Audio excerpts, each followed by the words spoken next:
Amigo, buenas noches. No sé si me escuchan bien, por favor, si pueden, por el chat. ¿Me escuchan bien?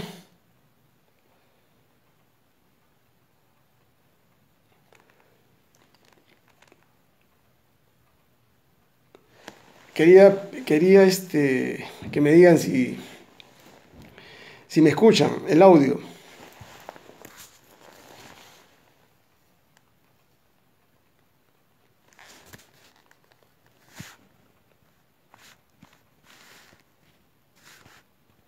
Se escucha muy bien, perfecto. Confírmenme, por favor, si me escuchan.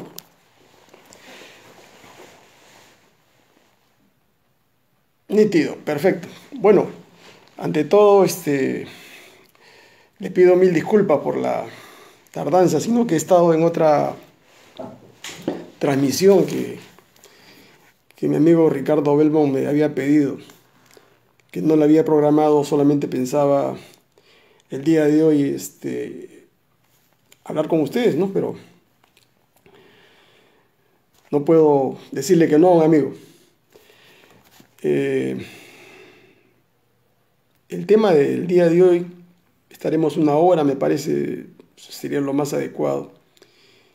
Y me pueden ustedes hacer preguntas luego de que haga una suerte de una exposición de unos 10 o 20 minutos y luego pueden interrumpirme.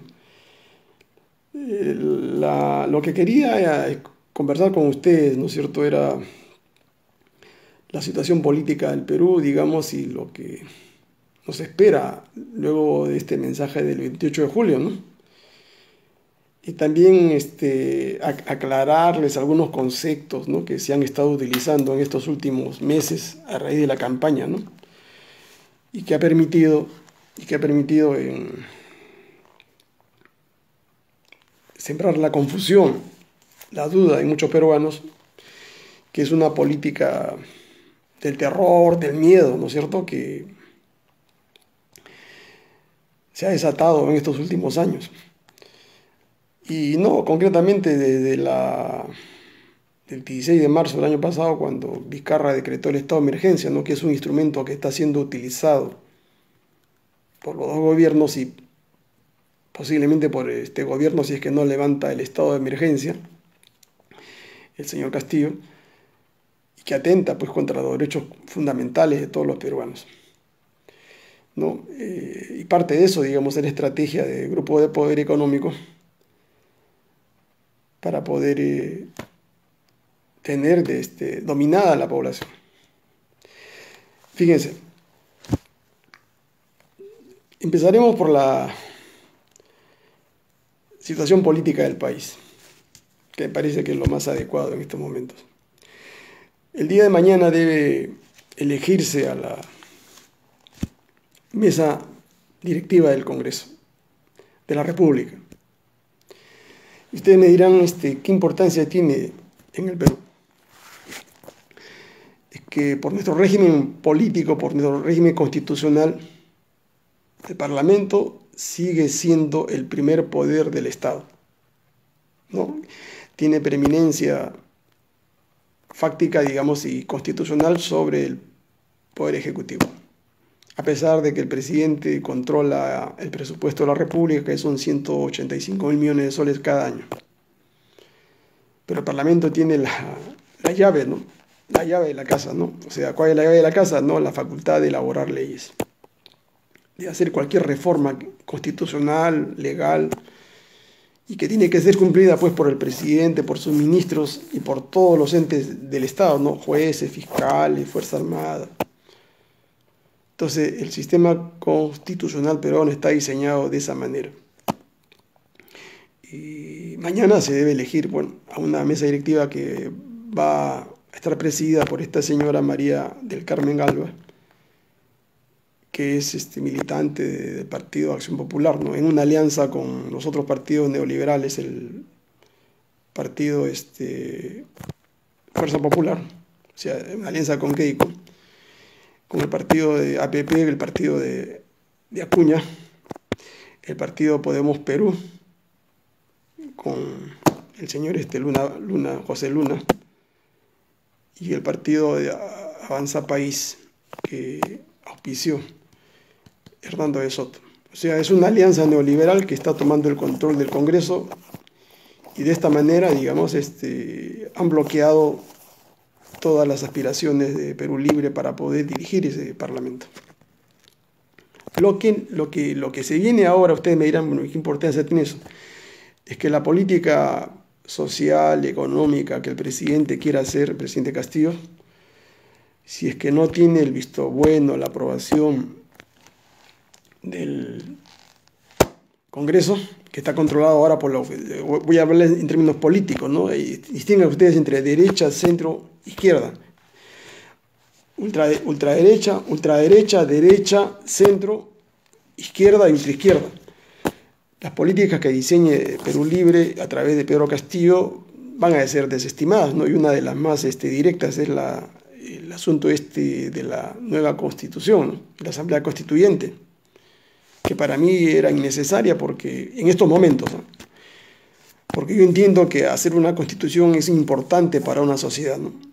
Porque ahí ustedes, nosotros, los 33 millones de peruanos, definimos qué cosa queremos hacer con nuestras vidas, qué cosa queremos plantear en la economía, en lo familiar, en lo social,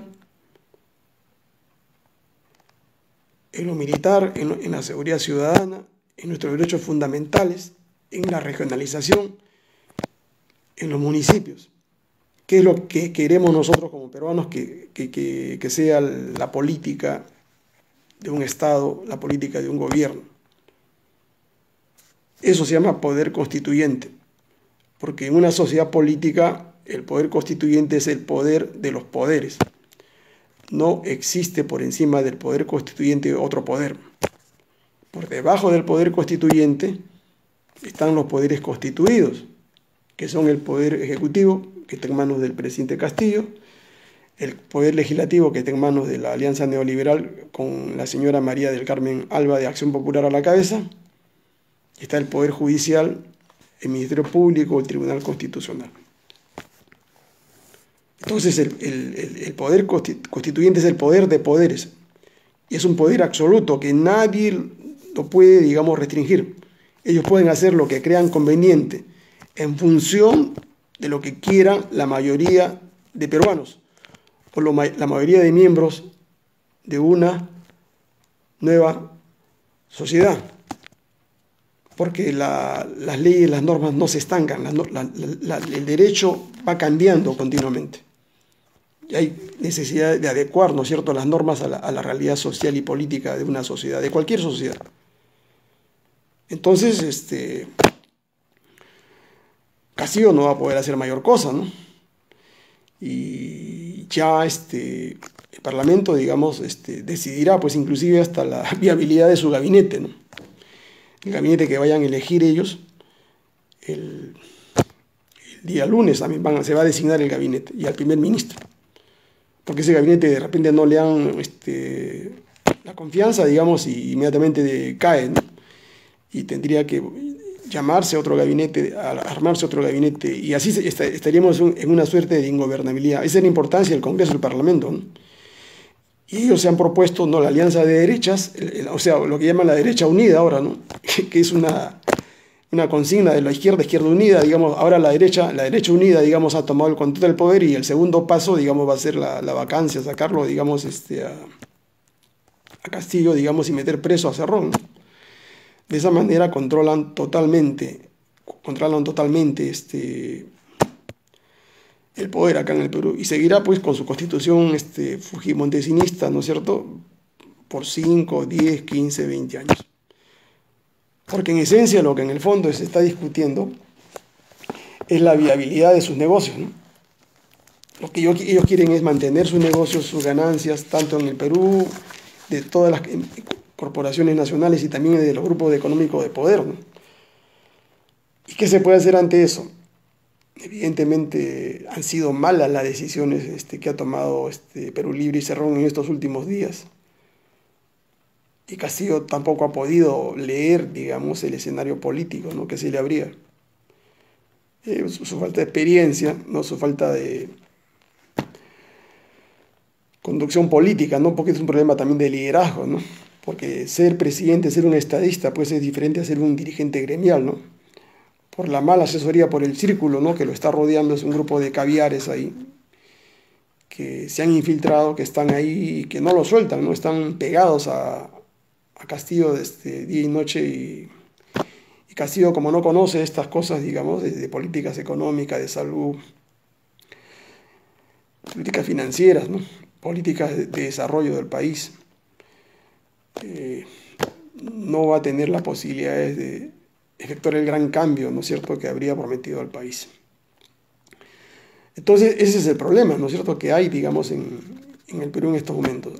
Sintetizo, ¿no? Los grupos de derecha han tomado el control del Parlamento, tienen el control del Poder Judicial, del Poder del Tribunal Constitucional, tienen el Ministerio Público, tienen el Banco Central de Reserva con el cual se maneja la política monetaria de nuestro país, tienen el control de todos los entes militares, de la policía, indirectamente porque ellos, digamos, pueden sacar las leyes que ellos crean conveniente. Si hubiera un problema de tipo constitucional de contienda de competencias. Y el problema de mayor envergadura que se viene en estos momentos ahora es la designación del gabinete. Hasta donde tengo información, no va a ser un gabinete, pues, de cambios, ¿no? Va a ser un gabinete que va a llevar a cabo la economía del país en la misma ruta en la que nos encontramos desde el año 90. O sea, el neoliberalismo va a continuar en nuestro país sujeto a los programas, a los dictados del Fondo Monetario del Banco Mundial. Ahí no va a haber ningún cambio. Ahora, ¿la situación es peligrosa para Castillo? Claro que sí, ¿no? ¿Por qué? Porque él tiene un problema muy grave, ¿no?, que tiene que ver con las promesas electorales que hizo. Y acá va a venir un desembalse de peticiones, un desembalse de necesidades, ¿no?, que la población tiene. Los trabajadores, ¿no?, los profesionales, los médicos, los trabajadores estatales, los maestros, los pobladores de los asentamientos humanos, los pobladores de las comunidades, en la sierra, en la selva, van a reclamar sus derechos. Derecho a comer, derecho a un trabajo, derecho a la salud, ¿no? Y la economía peruana está quebrada en estos momentos. Acaba de reconocer el ministro de Economía, un ministro totalmente, pues, incapaz, ¿no es cierto?, nefasto para el Perú, que estamos debiendo 310.000 millones de soles de deuda pública, más o menos 75.000 millones de dólares, que es la herencia que nos está dejando. O sea, estamos súper endeudados, ha caído la recaudación tributaria, y es improbable, pues, que en ese escenario los peruanos podamos tener mejoras, bienestar. Entonces, la única posibilidad que tenía Castillo en estos momentos, hasta el día 28, es restaurar la Constitución del 79, ¿no? Que no es que sea la panacea, no es que sea la que nos va a solucionar los problemas. Como les he dicho muchas veces, las constituciones no se comen. Las constituciones son un medio, no son un fin, ¿no? Es el marco normativo en el cual actúan los poderes públicos, las autoridades, y que fijan los derechos fundamentales que tenemos todos nosotros, y delimitan la estructura de las competencias de los poderes públicos. Pero tenemos esa Constitución del año 79, ¿no? Tenemos que tiene una cláusula pétrea que permite, digamos, su restauración inmediata, y no nos costaría un centavo, porque ya está hecha. Está hecha la Constitución. Una nueva Constitución, una Asamblea Constituyente de la cual yo soy partidario. Yo soy partidario de la teoría democrática del poder constituyente, de que en una sociedad el único autorizado para resolver los problemas fundamentales de una comunidad humana es el pueblo. El pueblo es el titular del poder, El pueblo es el fundamento del poder, no las grandes corporaciones, no el comercio, no los canales de televisión, es el pueblo, no una encuestadora.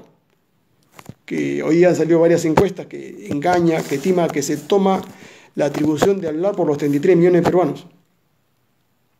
Yo manejo estadística y sé cómo se hacen esas encuestas que son fraudulentas, que son lesivas, ¿no es cierto?, inclusive al interés de la población. Entonces acá el problema es concreto, el problema es bastante conocido en nuestro país. ¿Qué hacemos frente a esta situación?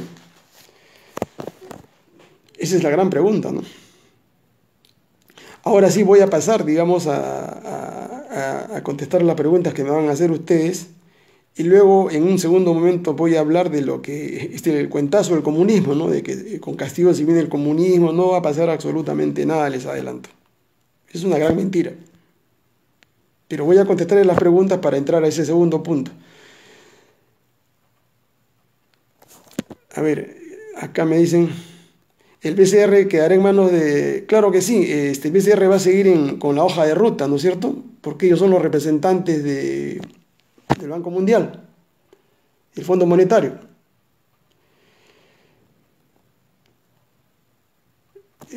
Otra pregunta.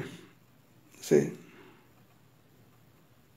Acá mis colegas del Colegio de Abogados de Lima, ¿no?, que son gente brillante, ellos que conocen el derecho saben que yo no los estoy engañando. Además yo enseño esto, ¿no?, en la universidad, durante 30 años he enseñado esto. Es el ABC del derecho constitucional. No se puede engañar a los colegas.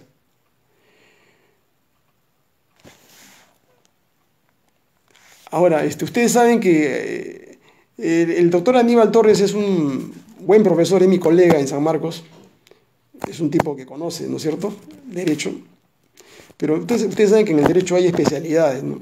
Hay penalistas, hay civilistas, hay constitucionalistas, hay laboralistas y procesalistas. Él es un buen abogado civilista, toda su vida se ha dedicado al derecho civil.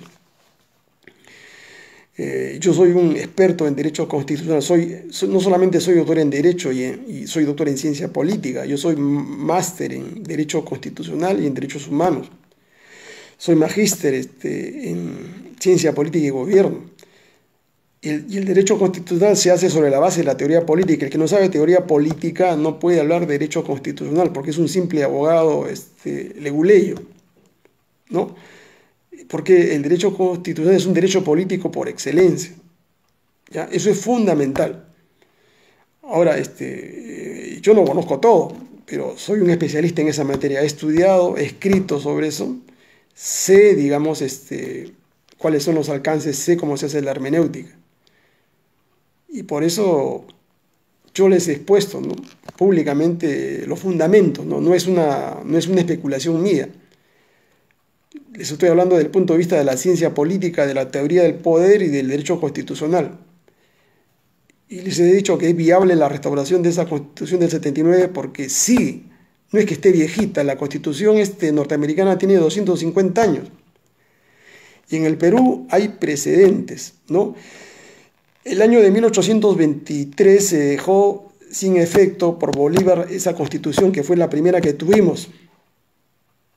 Porque Bolívar instauró mano militar en su constitución vitalicia y derogó la constitución del año de 1823. El año de 1827 esa constitución se restauró, la del 23, y se dejó sin efecto la constitución de Bolívar porque era producto de una imposición antidemocrática de Bolívar. El año de 1860 se dio la Constitución firmada por Ramón Castilla. El año de 1866-67, el general Mariano Ignacio Prado dio un golpe de Estado, como lo hizo Fujimori el 5 de abril. Tomó el poder por la fuerza y abrogó la Constitución de 1860. A los 2 años, cuando se recuperó la democracia, el año de 1868 se restauró la Constitución de 1860. Y esa Constitución de 1860, que había sido derogada, abrogada, duró hasta 1920, es decir, estuvo vigente desde 1860 hasta 1920. O sea, precedentes acá en el Perú hay. Y lo ha dicho el Tribunal Constitucional en una sentencia del año 2003, firmada por Javier Árbol Landini, que en esa época era presidente del Tribunal Constitucional, donde señala que la restauración de la Constitución en el Perú del año 79 es viable, es legítima, es legal. ¿Ya? O sea, no hay ningún tipo de impedimento para restaurar. Es una cuestión de decisión política, entiendan, no es una decisión legal, es decisión política. Yo ya he elaborado la norma, ¿no es cierto?, para hacer ese procedimiento que no se los puedo decir públicamente. La norma está hecha. Son cerca de 13 artículos, con la cual sin ningún problema se restaura esa Constitución de 79 y nos ahorramos un gran problema en el Perú. Y empezamos el problema ya de solucionar los problemas esenciales de los peruanos. Comida, trabajo, eliminar la pobreza, ¿no? Y ponemos una suerte de remedio, ¿no es cierto?, al saqueo neoliberal que se ha producido en estos años, en estos 30 años. ¿No? El Estado va a regular la actividad de las empresas privadas conforme, digamos, a una situación, digamos, justa, tanto para los inversionistas extranjeros y tanto para el Estado peruano y para los 33 millones de peruanos. ¿Es posible? Sí es posible hacerlo. Y el Perú va a obtener ganancias, ¿no?, que son legítimas y que se pueden invertir en darle agua y desagüe, medicinas, hospitales, educación gratuita, digamos, a millones de peruanos, tanto aquí en la costa como en la sierra. Pero es una decisión política. Ahora, ¿por qué el señor Pedro Castillo no quiere tomar esa decisión?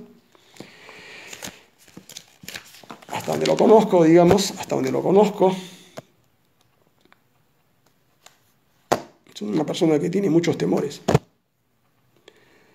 No define, digamos, no entienden, ¿no es cierto?, que se están muriendo miles de peruanos, se han muerto 200.000 peruanos, se van a seguir muriendo si es que no se hace algo. Y el que tiene el poder en estos momentos debe hacerlo. Había una objeción que se hacía respecto a la Constitución del 79, ¿no? Dice que ya pasó 30 años, ¿no?, y que el que debió restablecer esta Constitución fue el primer presidente que tuvo el poder cuando Fujimori dejó, digamos, la presidencia, cuando se exilió o cuando se fugó a Japón. El presidente fue Paniagua y luego Toledo. O sea, ellos han debido ser los que restauren la Constitución del 79. El doctor Valentín Paniagua, como buen abogado que es, o que era, mejor dicho, porque ha fallecido, sabía, ¿no?, que él tenía una gran responsabilidad frente a la historia y a los peruanos. Y lo que hizo, o sea, acuérdense ustedes, cuando asumió la presidencia en forma interina, y lo hizo, me parece, prudentemente y lo hizo bien, antes de restaurar la Constitución 79, pidió la opinión de juristas, de especialistas, de 25 especialistas. Y los especialistas, luego de cerca de 6 meses de estudio, dijeron que sí, era viable la restauración. Pero en eso se produjo la transferencia con Toledo. Y el problema se trasladó al Parlamento, digamos, de esa época. Y en la comisión que estuvo presidida por Henry Peirce, luego de debates y cambios de ideas, porque ahí las grandes corporaciones también mandaron a sus agentes ahí para impedir que se restaure, se llegó al acuerdo de que era viable, legítimo, digamos, restaurar la Constitución 79. Inclusive, como les había explicado una vez, Javier Tezcanseco, había sido mucho más preciso, ¿no?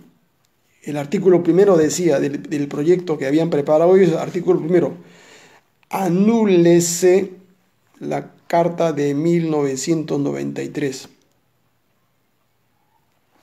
Los sectores de derecha en esa época decían, no, no hay que poner esa palabra, hay que poner la palabra de deróguese. Entre anúlese y deróguese hay una gran diferencia. Y eso se los explicaría en otra oportunidad, ¿no? Pero tiene que ver con los efectos jurídicos, ¿no es cierto?, de una nulidad. Cuando ustedes dicen anúlese, está señalando la nulidad ipso iure. Es decir, esa carta jamás existió, la carta de Fujimori. Si usted dice deróguese, usted le reconoce legalidad, legitimidad a la constitución de Fujimori, que saqueó al país. Usted reconoce la legalidad del golpe del 5 de abril o autogolpe del 5 de abril. Usted reconoce el robo, el saqueo que se ha hecho del país. Usted reconoce, digamos, que son legales los contratos leyes, las concesiones, los peajes, el gas. Usted reconoce que está bien la privatización, que se hizo el robo de los cerca de 9.000 millones de dólares en la venta de los activos del Estado. Entonces, ahí se entrampó, digamos, esa discusión. 2003, 2004.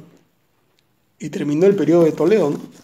Todos pensaban que Alan García, en memoria de Aya la Torre, iba, a pesar de que Aya la Torre no participó físicamente porque estaba enfermo en la elaboración de esa constitución, que iba a reivindicar la Carta del 93.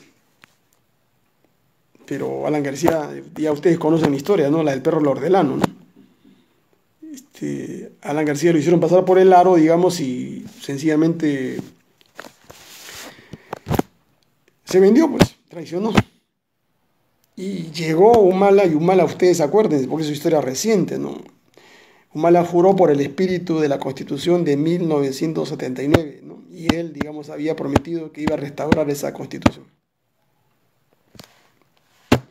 Y se vendió, se entregó, traicionó, digamos, a los peruanos. Y luego vino Kuczynski y Vizcarra, ¿no? Kuczynski, ustedes saben, pues es el representante, o era el representante de la gran corporación transnacional, ¿no? Y era imposible, pues, que él quisiera restaurarla, ¿no? Lo que pasó fue que esto entró en un silencio, ¿ya? En un silencio legislativo, hasta que llegamos al 2021, donde Castillo tiene la posibilidad, el poder, porque solamente depende de él, depende de su firma. No depende de Cerrón, no depende de nadie, depende de la decisión política que tome Castillo. ¿Ya? O sea, si Castillo en estos 3 días que quedan no toma la decisión política, la historia lo va a juzgar. Y el Perú perderá, pues. Seguirán muriéndose de nuestros hermanos en la costa, en la sierra, en la selva. No le auguro mayor cosa grandiosa en el gobierno. Va a ser la versión de Vizcarra y de Sagasti más que de Vizcarra. Porque Vizcarra defraudó, malversó el tesoro público en forma impune, digamos, y el problema que tiene Castillo ya, bueno, que la fiesta ya terminó, pues ya se reventaron los 60.000 millones más 35.000, más 15.000, son cerca de 120.000 millones de soles que desde el 16 de marzo Vizcarra y Sagasti han defraudado. Y si no lo dice eso el 28 de julio Castillo estaría encubriendo ese gran robo, digamos, a los peruanos, porque tiene que nombrarse una comisión investigadora sobre la deuda que se ha contraído y los gastos que se ha hecho durante el COVID. Entonces, esa es la situación, mis queridos amigos, ¿no? Es dura, pero es la realidad, pues. Y nosotros tenemos que ponernos a pensar, ¿no? ¿Qué hacemos ahora, de acá hacia adelante, ¿no? Yo no me ilusiono de este gobierno, ¿no? Tampoco quiero ser asesor, nunca lo he pedido, nunca he sido asesor de nadie. Yo toda mi vida me he manejado de manera autónoma, ¿no? Alguna vez varias veces me han pedido que sea ministro, no ha aceptado porque las condiciones eran totalmente, digamos, indignas, ¿no es cierto? Porque te piden a ti como ministro que firmes una hoja de ruta, te ponen ahí a los viceministros, te piden que hagas esto y lo otro. O sea, te utilizan como un maniquí, ¿no? Y la verdad que yo no estoy para esas cosas a esta altura de mi vida, pues. Esa es una de las razones, ¿no? Pero esperemos, pues, esperemos, no perdamos la fe, ¿no? De que esto, el pueblo recapacitará, el pueblo, digo, no Castillo, el pueblo recapacitará. Y una próxima elección que va a ser más temprano que tarde, digamos, porque de repente lo vacan, el pueblo tendrá que tomar, digamos, una decisión mejor, ¿no? No equivocarse, no dejarse engañar por los cantos de sirena. Entonces voy a contestarle algunas preguntas ahora para que hablarle del comunismo. Ya, veo preguntas. Los ministros son títeres del grupo de poder, ¿no es cierto? El ministro es títere del grupo de poder, pero el grupo de poder le da la indicación al premier y al presidente, pues. El grupo de poder directamente no te la da. Yo tengo experiencia, yo he sido asesor principal en la Contraloría General de la República y sé cómo es el poder. Cuando era muy joven todavía. Recién había salido de la universidad, digamos, y pasé, y yo supervisaba, fiscalizaba la actividad de las empresas, de 25 empresas públicas, y cuando reparé los robos, la corrupción, el presidente me dijo que cambie los informes que había hecho. Yo me negué. Y opté, le mandé mi renuncia por escrito y buenas noches a los pastores, ¿no? Porque yo no voy a estar avalando robos. Sé lo que es ser asesor y no es para mí pues una cosa del otro mundo, ¿no? Por eso le digo que decisión política, ¿no? Es fundamental. Y en eso yo coincido con Ricardo, ¿no? Que es amigo mío, ¿no? Que es un tipo que ustedes deberían hablar con él, ¿no? Que a la altura de su vida, digamos, es un hombre que nunca, hasta donde lo conozco, tengo 31 años que lo conozco, es mi amigo, nunca ha robado. Ha sido denunciado, tiene más de 800 procesos, yo lo he defendido. Ha salido limpio de todos los procesos.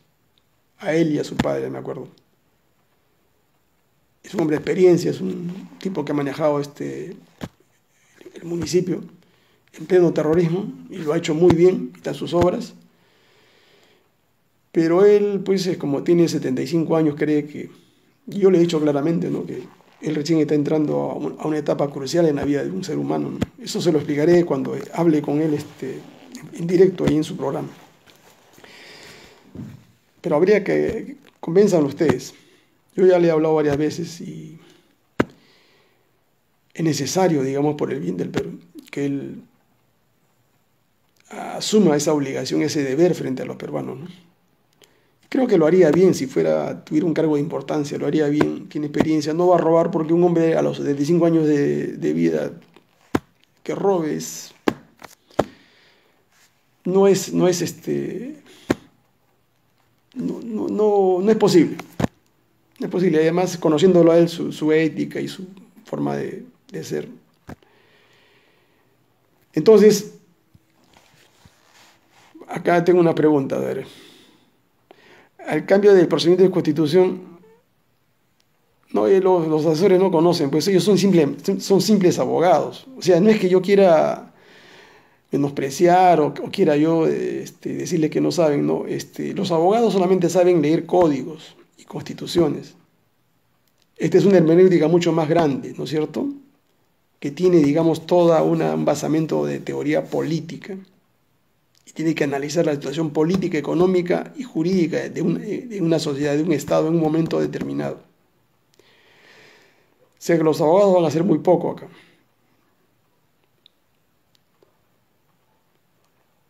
A ver.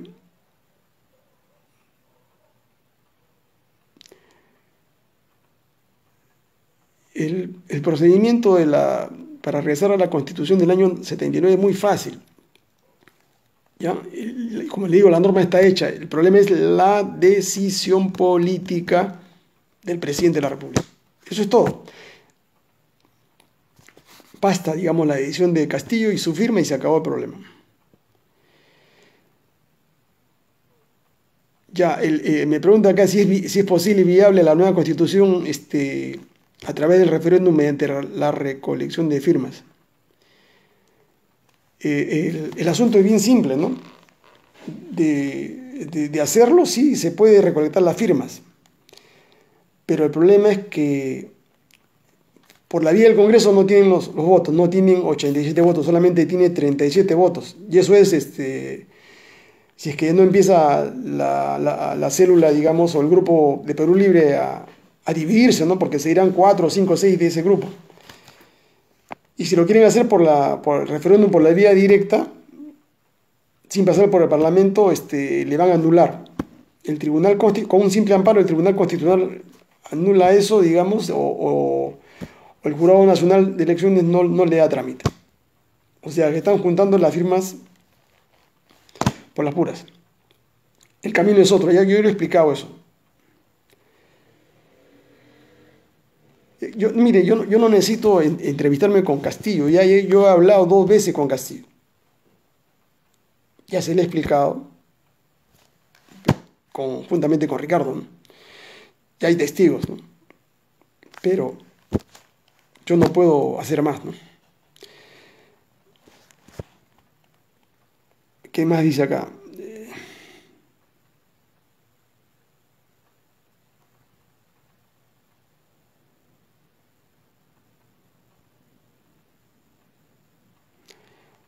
En Chile tiene la reforma constitucional, tiene otro cariz. Ellos están copiando, por ejemplo, hasta donde sé, tengo información de juristas chilenos, de gente que está viendo este asunto allá en Chile. A mí me pidieron que le mande la Constitución del 79, yo se las he enviado inclusive con anotaciones mías, porque querían que les mande el proyecto mío, ¿ya? El proyecto de un grupo de juristas peruanos que hemos hecho, pero eso no se los he enviado. Yo le he enviado la Constitución 79 con unos apuntes. Y ellos han puesto observación en 10 artículos que están ahí y que para ellos son una novedad, ¿no? Si yo les enseñara la Constitución chilena, pues una Constitución como la del 93, ¿no? O sea, quiere reemplazar esa Constitución de Pinochet, digamos, por una Constitución que adecue nuevos derechos. Derecho a la vivienda, derecho a la muerte digna, derecho a la pensión nivelable, derecho a la educación gratuita, ¿no? Porque ahí no tienen ese derecho, ¿no? Está mercantilizada la educación, ¿no? El derecho a la salud, gratuita también. El derecho a la vivienda, bueno, y son 12 artículos que ellos están copiando de nuestra Constitución del año 79. Pero tiene otro cariz y además se le da importancia pues, a los derechos de los LGTB, de los minorías étnicas, ¿no es cierto?, que tienen derecho a ser atendidos en sus demandas, ¿no? Por ejemplo, una de las reformas que se debería hacer en la Constitución del 79 solamente es variar una palabra, ¿no? Que está en la definición del Estado, ¿no? Si ustedes analizan, ¿no es cierto?, el artículo 79, fíjense lo que dice, que es un artículo maravilloso, ¿no? El Perú es una república, dice, democrática y social. Acá hay que agregarle coma, plurinacional o pluriétnica, como ustedes quieran. Y continúa, ¿no? Independiente y soberana, basada en el trabajo. Eso es lo que dice la Carta del 79. Ahí habría que agregar una palabra, plurinacional o pluriétnica. Eso es lo que quieren hacer los chilenos, agregar eso, y están copiando nuestra Constitución, la mexicana, la colombiana, la argentina, la brasileña, la española, la portuguesa. Lamentablemente, pues las cosas son así. Acá me dice un caballero,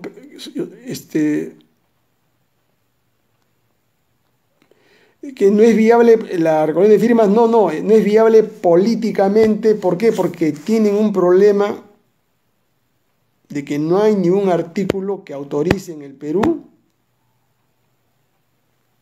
la Asamblea Constituyente de manera directa. No existe. Primero tendrían que reformar el artículo 206. Y para reformar ese artículo tienen que tener Perú Libre 87 votos.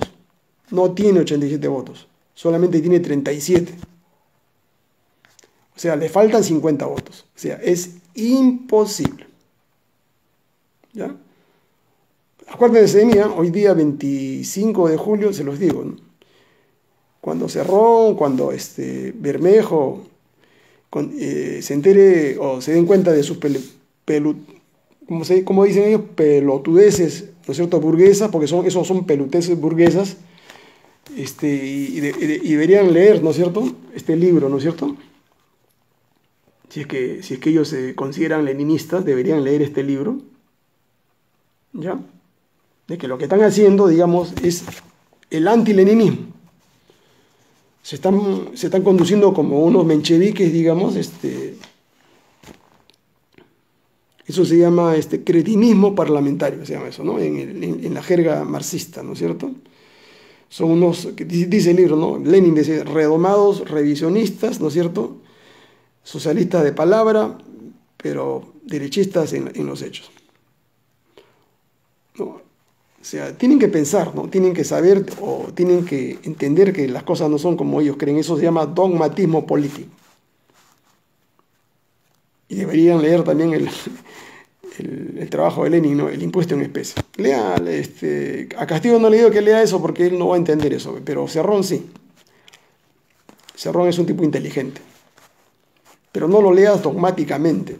Bermejo y Cerrón no lo lean, y Bellido, ¿no? Que son gente inteligente, gente que léanlo, digamos, contextualizando el lugar, lo que llaman el espacio-tiempo en el que Lenin escribió eso. Ya, la Rusia de 1918, luego que se produce la Revolución de Octubre. Y tiene, digamos, es una explicación, ¿no? Eso se llama un paso adelante, dos pasos atrás. Ellos me entienden. Ellos conocen, digamos, al menos deben conocer, ¿no?, esas teorías. Entonces, si ellos entienden la situación histórica, política y económica de la Rusia de 1918 a 1923-24, pueden entender que la situación del Perú podría tener alguna salida política, pero no la que ellos están pensando hacer. ¿Ya? No es la que ellos creen. Están leyendo de manera equivocada. ¿Qué más dice acá?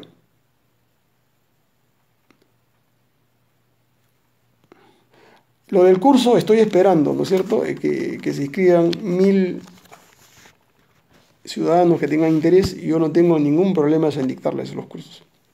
Es un curso de teoría política moderna donde les voy a explicar la teoría política que se estudia en los grandes doctorados de las universidades de manera muy simple, muy asequible a todos, para que nadie los engañe, pues.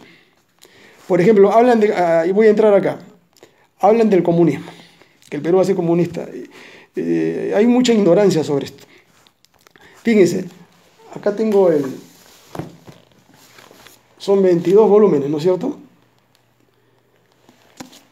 del marxismo, y 30 volúmenes del leninismo, y 10 volúmenes de lo que es el maoísmo. Y tendrían que leer todos esos volúmenes para que ustedes puedan más o menos, pero lea una síntesis. Y acá estoy citándole los libros auténticos, ¿no? Porque esto no es un invento mío, de que quiero hacerles a ustedes hacer, digamos, una interpretación ajena a lo que es el marxismo puro, el marxismo ortodoxo. Acá está, ¿no?, en la crítica del programa de Gotha, dice. Es una obra que escribe Marx, digamos, 1881, perdón, 1875, ¿no es cierto?, y se reproduce en 1881, lo reproduce Engels. Cuando Marx hace una crítica, ¿no es cierto?, al programa político del Partido Socialdemócrata Alemán, que era el partido socialista en esa época, ¿no?, dirigido, digamos, por varios políticos, ¿no es cierto?, alemanes. El programa de Gotha es como decir ese programa de... Gotha es una ciudad en Alemania, es como decirle el programa del Bicentenario acá en el Perú que estaba en Rolando Castillo, ¿no? Entonces Marx hace una disección, una destrucción, digamos, de ese programa, y ahí no se había hablado mucho del comunismo, ¿no? Y ahí es donde Marx empieza, digamos, a precisar, ¿no es cierto?, en detalle, ¿no?, lo que significa, digamos, el comunismo, ¿no es cierto? Y luego esto lo desarrolla, lo desarrolla, digamos, Lenin en El Estado y la Revolución. Miren, se lo voy a resumir en breves palabras. Uno, para un marxista ortodoxo, puro,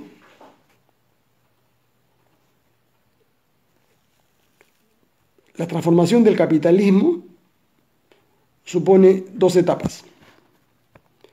La primera etapa es la construcción, digamos, de un Estado socialista dentro de una sociedad socialista. Y la segunda etapa significa, una vez que en el Estado socialista se haya llegado a una situación de abundancia, de riqueza, hacia el paraíso, ¿no? Todos tienen carro, todos tienen casas, vivienda, comida. Entonces, ahí entramos a la segunda etapa que se llama sociedad comunista. No hay Estado comunista, porque la sociedad comunista supone, el primer acto que va a hacer es desaparecer, o mejor dicho, el Estado se extingue, el Estado socialista se extingue.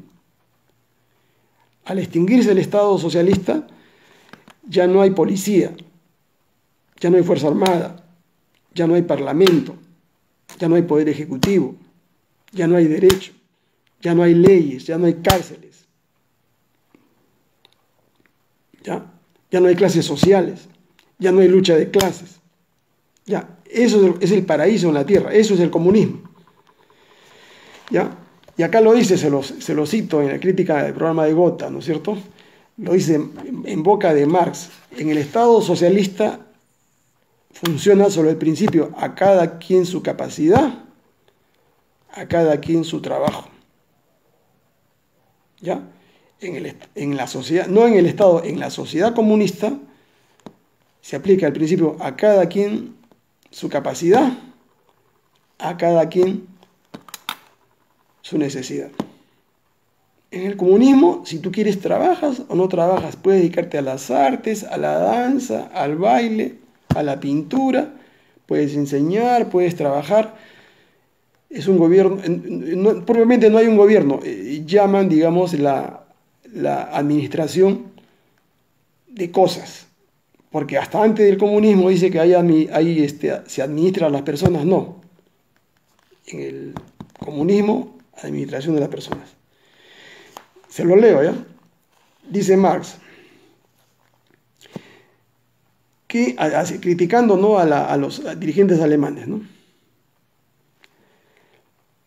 cuáles son las características esenciales, ¿no es cierto?, de un Estado. Ya. Dice, ¿qué transformación sufrirá, dice, el Estado en la sociedad comunista? ¿No? Entonces, contesta Marx, dice, entre la sociedad capitalista, o sea, la que vivimos nosotros y la que vivía Europa en esos momentos, entre la sociedad capitalista y la sociedad comunista, dice, o sea, hay un intermedio, ¿no es cierto?, un periodo de tiempo, un periodo de transformación revolucionaria de la primera en la segunda, o sea, en la transformación de la sociedad capitalista en una sociedad comunista. Dice, a este periodo corresponde, dice, un periodo político de transición. ¿Ya? O sea, en el socialismo, dice, hay Estado, dice, tiene que haber Estado. Y ese Estado es un Estado de dictadura revolucionaria del proletariado, dice, ¿no? Y tiene que ser así, me dice Marx, ¿no? ¿Por qué? Porque en el socialismo todavía hay clases sociales, en el socialismo hay lucha de clases, en el socialismo todavía hay explotación, hay plusvalía, ¿no? Entonces hay reivindicaciones políticas, ¿no? Entonces eso, le preguntan a él, ¿cuánto va a durar eso? No se sabe. No se sabe, va a haber fuerza armada, va a haber represión, va a haber policía en el socialismo. ¿Por qué? Porque el Estado, dice, es una máquina, ¿no es cierto? Es una maquinaria del gobierno de dominación, dice. Estoy leyendo a Marx, ¿no? O sea, no es una invención mía. Y finalmente, ¿no? Dice acá, al final de muchos años, centenares de años, dice, cuando la sociedad socialista, el Estado socialista, haya llegado a la superproducción, a la abundancia de riqueza, dice, el Estado ahí se disolverá por sí mismo y desaparecerá. ¿Ya? ¿Por qué? Porque el Estado para ellos es una institución transitoria que se utiliza en la lucha de clases, en la revolución, para someter a los adversarios. Por eso que dice que es un absurdo de hablar de Estado comunista, porque en el comunismo no hay Estado, en el comunismo no hay clases sociales, todos son iguales. En el comunismo no hay propiedad privada, no hay herencia, en el comunismo no hay policía, no hay jueces, no hay fuerza armada, no hay congresistas, ¿ya? Entonces, ¿qué cosa es eso? Es un paraíso, pues. Entonces le preguntan a Marx, ¿y cómo se resolverá, digamos, los problemas, si es que hay problemas entre las personas, dice, ¿no? Entre los seres humanos, hay peleas, conflictos. No, responde, no Marx responde, ¿no? Dice, los conflictos serán mínimos, ¿no? Y son tan mínimos, digamos, que las personas directamente, dice, sin jueces, sin fiscales, ¿ya? Van a resolver sus problemas. ¿Por qué? ¿En base a las leyes? No, dice. En base a las normas morales, ¿ya? Es la moral, dice, en el comunismo la moral es tan alta que los seres humanos van a aceptar sus errores y se van a corregir. Y no hay necesidad de meterlos a la cárcel, no hay necesidad de hacer una represión violenta. Ya, eso es comunismo. Entonces, cuando hablan pues de que el comunismo te va a quitar esto, lo otro, que por acá, que por allá, eso es absolutamente falso, que va a haber represión, eso es absolutamente falso. Le estoy dando a ustedes la información directa, ¿no? De lo que ellos han señalado, han escrito. Estado hay en el socialismo, hay represión, hay propiedad, hay clases sociales, hay lucha de clases. En el comunismo, como para ellos, ¿no? Para mí es una utopía, es un sueño. Hay riqueza en abundancia. Si tú quieres, puedes tener el carro que quieras, la casa que quieras, el departamento que quieras.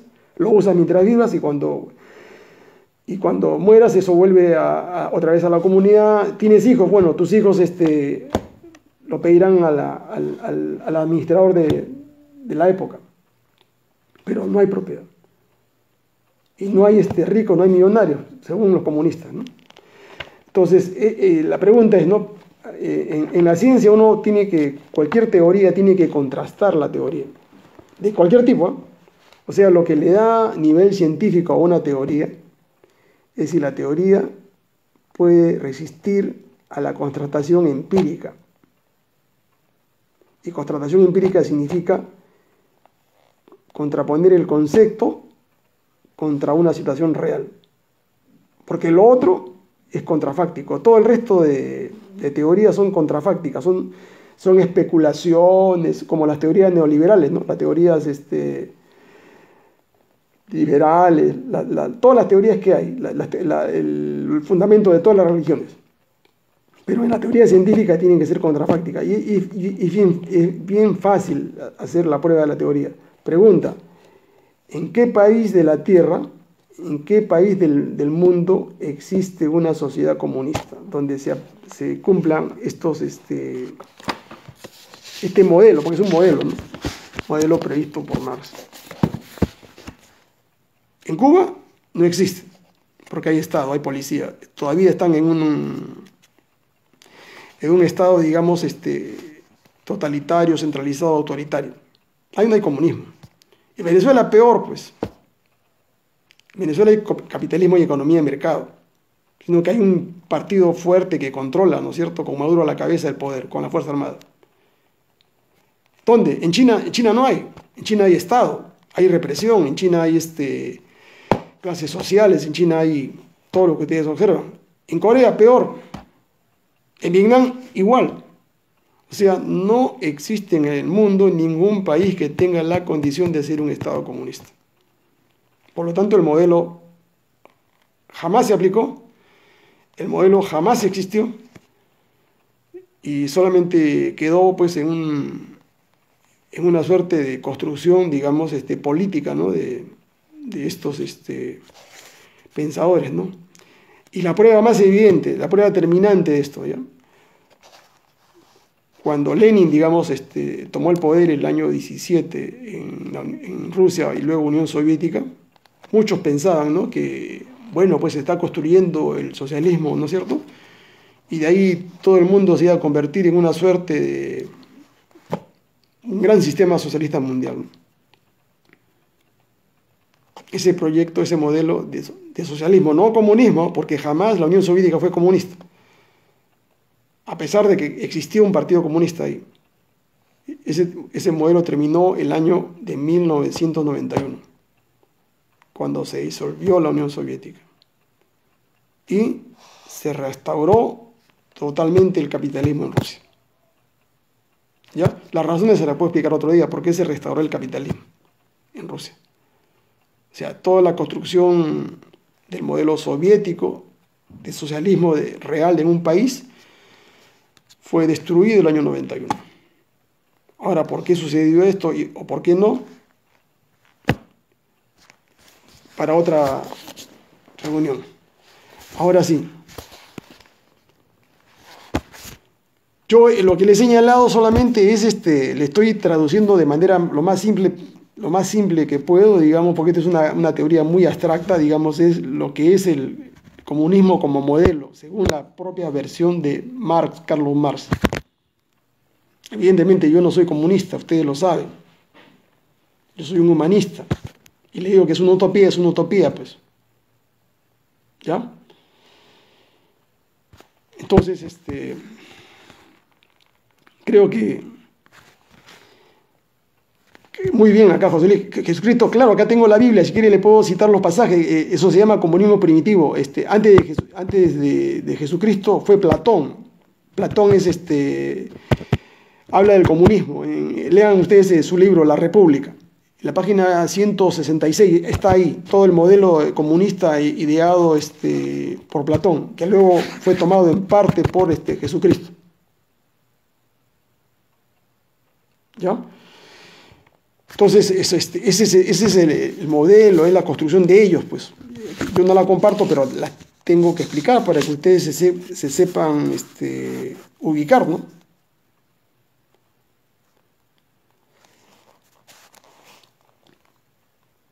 Lógico, es una utopía, les he dicho que ¿qué cosa es una utopía? Una cosa que, otro comunista teórico fue Tomás Moro, ¿no es cierto? Lean su libro La Utopía, ¿ya? Y a pesar de que Tomás Moro era un católico así, ortodoxo, ¿no?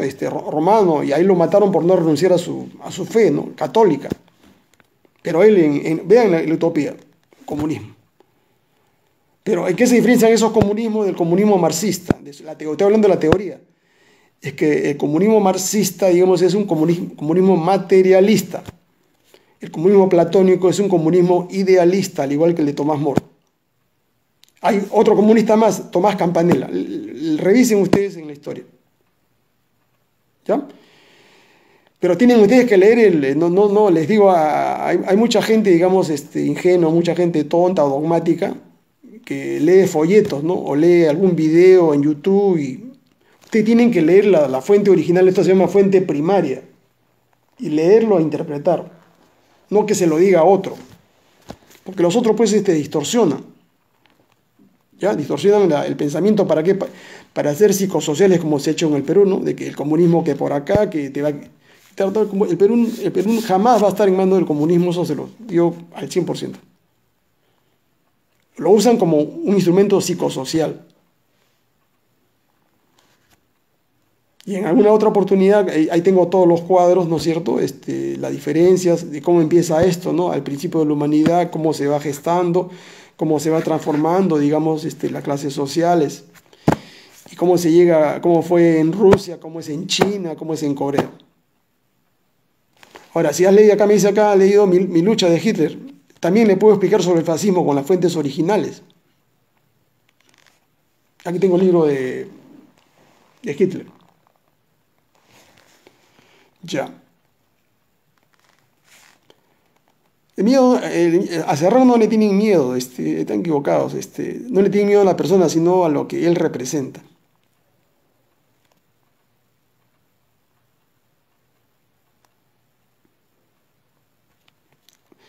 Ya. En una próxima sesión yo les voy a explicar con mayor detalle, con cuadros, ya, así que no, en ninguna parte del mundo, no, allá y acá, y ustedes me dirán, en Maduro, en Venezuela, en Nicaragua, Ortega, en China, en Corea, en Vietnam, tienen que leer este libro, ¿no? Es un libro escrito por un sociólogo alemán, ¿no? Los partidos políticos, ¿no es cierto? Son como 3 volúmenes. Ahí le explica por qué Venezuela es Venezuela, ¿no? Ahí funciona lo que se llama la ley de hierro de las oligarquías partidarias, que se aplica, digamos, tanto a los partidos de izquierda como a los partidos de derecha. ¿Ya? En otro día, con más calma, les explicaré esto. Que dice, si Teodoro se queda como, bueno, él va a seguir siendo dueño, ¿no? O pondrán a otro, ¿no? De su calibre, ¿no? Ahí ellos tienen un equipazo, pues, ¿no? De agentes, de intermediarios. Ya. Que en Corea del Norte hay una dictadura totalitaria,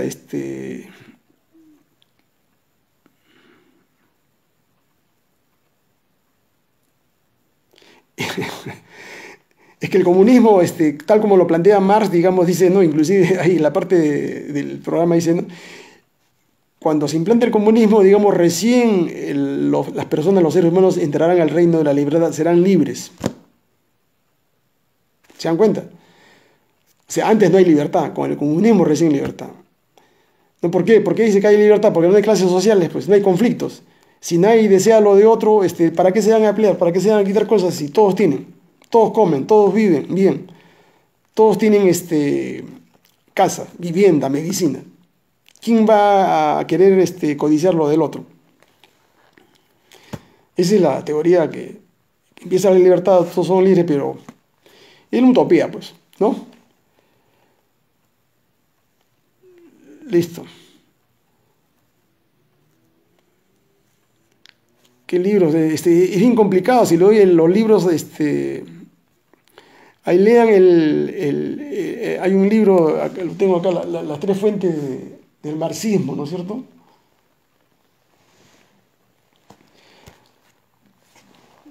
Otro día les voy a precisar, por ejemplo, quieren leer algo de esto, digamos, tienen materialismo dialéctico e histórico, si quieren entender, ¿no? Acá está toda la teoría, ¿no? Acá dice, ¿no? Marx dice, ¿no? Ya con esto termino ¿cómo es el comunismo? Dice, ¿no? Fíjate, acá creo que esto es lo más claro que hay, que ha escrito Marx, fuente original. Dice, cuando ya no exista ninguna clase social a la que haya que mantener sometida, dice, cuando desaparezcan junto con la dominación de clase, junto con la lucha por la existencia individual, no habrá ya nada que reprimir, ni hará falta, por tanto, el Estado. Dice, el primer acto en que el Estado se manifiesta efectivo como representante de la sociedad, o sea, la toma de posesión de los medios de producción en nombre de la sociedad, es, dice, a la par, su último acto como Estado. Entonces, la intervención de la autoridad del Estado con sus tribunales, parlamento, jueces, derecho en las relaciones sociales se hará superflua. en la vida social y cesará por sí misma. Dice acá en la parte final, el gobierno sobre las personas será sustituido por la administración de las cosas y por la dirección de los procesos de producción. El Estado se extinguirá. ¿Ya? Ahora, hay una diferencia entre esta teoría del Estado, de la desaparición del Estado, del marxismo, respecto al anarquismo, que es otra teoría parecida, pero tiene su diferencia. Ya. Entonces, caballeros, les agradezco, ¿no?, su atención.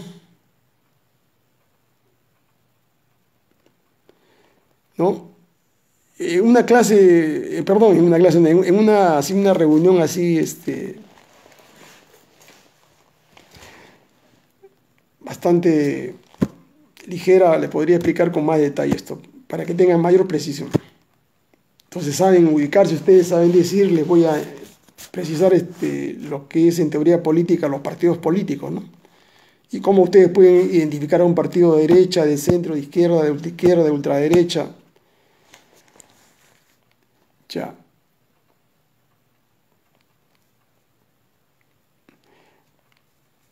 Ya.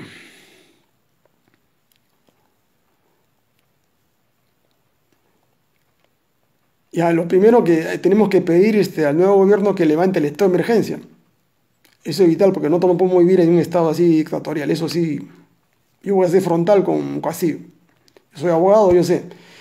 En este caso que los derechos fundamentales de todos nosotros son necesarios para vivir.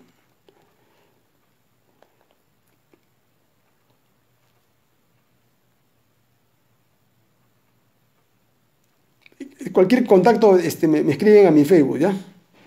Cualquier contacto.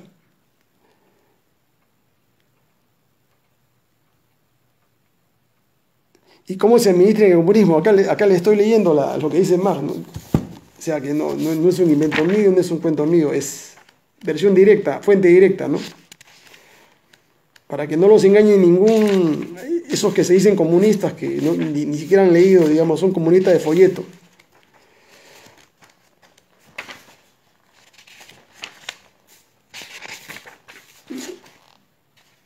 Acá en la versión directa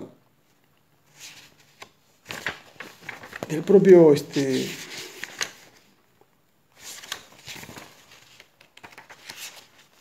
Marx.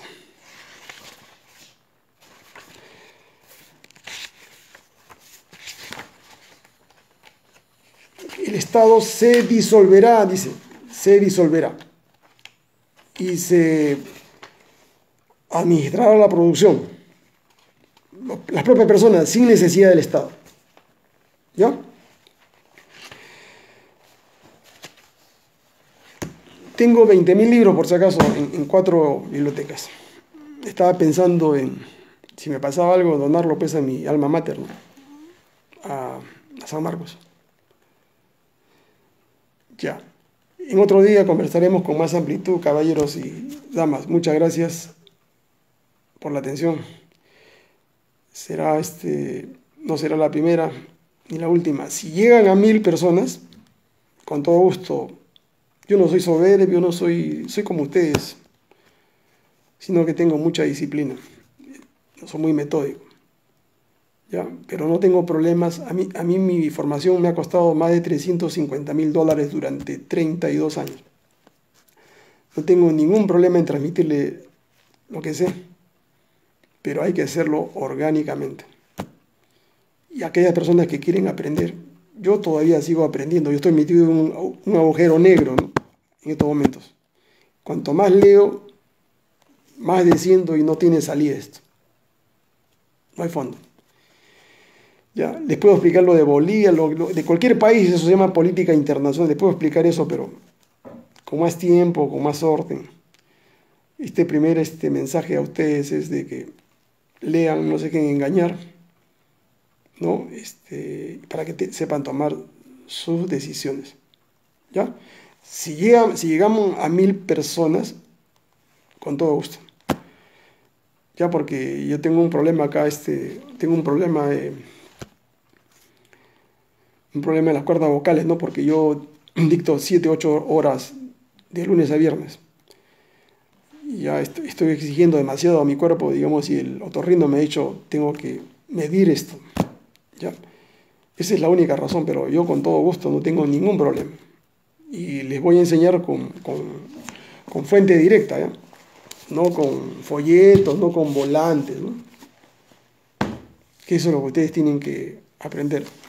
Si quieren aprender política, empiecen con este libro. Este libro es importante. Este libro de Rousseau, ¿ya? Y el discurso de Rousseau, Marx copia a Rousseau. Lean el discurso sobre la desigualdad de los hombres, ¿ya? Rousseau es 1768, Marx es 1850, ¿ya? O sea, 90 años después. O sea, esta es una de las fuentes. Y acá habla de la propiedad, ¿no? Cómo aparece la propiedad. Y Marx toma esas ideas, ¿no? Las rebobina y las... y si quieren leer a Lenin para que sepan lo que es el marxismo-leninismo, ¿no? No la tontería que tienen que leer las obras completas, ¿no es cierto?, de Lenin. Obras completas. Son 25 tomos. Entonces ahí tienen que aprender algo de la historia de Rusia, desde Pedro el Grande, para que sepan, ¿no?, por qué Lenin escribe esas cosas, ¿no? Y si quieren aprender lo que es el maoísmo, digamos, tienen que leer los 12 volúmenes de las obras escogidas de Mao Zedong. Y tienen que estudiar, digamos, la historia de China, ¿no? Los 2 milenios, para saber por qué los chinos piensan como son y como son ahora. Pero eso en algún momento adicional les estaré explicando. Con mi amigo Ricardo Belmo, quizá no sé, el lunes o martes, haga un comentario político ya una vez que las cosas estén consumadas para ver qué podemos hacer, ¿no? El proyecto es que presentar alcalde municipal acá en Lima y 42 alcaldías distritales y 23 gobernaciones regionales por el movimiento cívico Obras Perúes. Entonces ya Ricardo les explicará a ustedes eso. Muchas gracias, muchas gracias, muchas gracias. Me tienen a sus órdenes para cualquier cosa. Nos vemos.